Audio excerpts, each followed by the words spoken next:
നമസ്കാരം, ഞാൻ M G Pratheesh. മനാറ കെയർ ജോയിന്റ് ഫ്രീ കൗമുദി ഹെഡ്ലൈൻസിലേക്ക് സ്വാഗതം. Powered by ARMC. M V Raghavan അന്തരിച്ചു. രാവിലെ 7:45 കണ്ണൂർ പരിയാരം മെഡിക്കൽ കോളേജിലായിരുന്നു കമ്മ്യൂണിസത്തിലെ ഏകാന്ത പഥികന്റെ മരണം. 1 വർഷത്തിലധികമായി പാർക്കിൻസൺസ് രോഗത്തിന് ചികിത്സയിലായിരുന്നു. 16-ാം വയസ്സിൽ കമ്മ്യൂണിസ്റ്റായ രാഘവൻ മലബാറിൽ പാർട്ടി കെട്ടിപ്പടുക്കുന്നതിൽ പ്രധാന പങ്കുവഹിച്ചു. 7 തവണ നിയമസഭാംഗവും 2 തവണ സഹകരണ തുറമുഖ വകുപ്പ് മന്ത്രിയും. ബദൽ രേഖയുടെ പേരിൽ 1985 പാർട്ടിയിൽ നിന്ന് പുറത്തായി. 1986 CMB എന്ന പേരിൽ പുതിയ പാർട്ടി രൂപീകരിച്ചു. സംസ്കാരം നാളെ രാവിലെ 11 കണ്ണൂർ പയ്യാമ്പലത്ത്.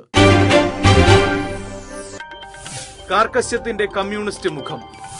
മാഞ്ഞുപോയത് കേരള രാഷ്ട്രീയത്തിലെ സിംഹഗർജനം. പടക്കുതിരയെന്നും രാഷ്ട്രീയ മേൽവിലാസം.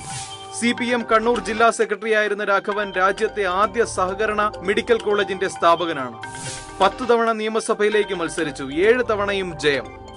പുറത്തായ നാൾ മുതൽ CPMന്റെ കടുത്ത വിമർശകൻ. അവസാന ശ്വാസം വരെയും കറതീർന്ന കമ്മ്യൂണിസ്റ്റ്. പുതുമുഖങ്ങൾ 10-20. കേന്ദ്ര മന്ത്രിസഭാ പുനഃസംഘടന ഇന്ന്. പുതുതായി 20 പേർ അംഗങ്ങളാകുമെന്ന് സൂചന. ഗോവ മുൻ മുഖ്യമന്ത്രി മനോഹർ പരേക്കർ പ്രതിരോധ മന്ത്രിയാകും. കൃപാൽ യാദവ്, രാജീവ് പ്രതാപ് റൂഡി, ബബുൾ സുപ്രിയോ എന്നിവർക്കും ക്ഷണം. പുതിയ മന്ത്രിമാരുടെ സത്യപ്രതിജ്ഞ ഉച്ചയ്ക്ക് 1 രാഷ്ട്രപതി ഭവനിൽ.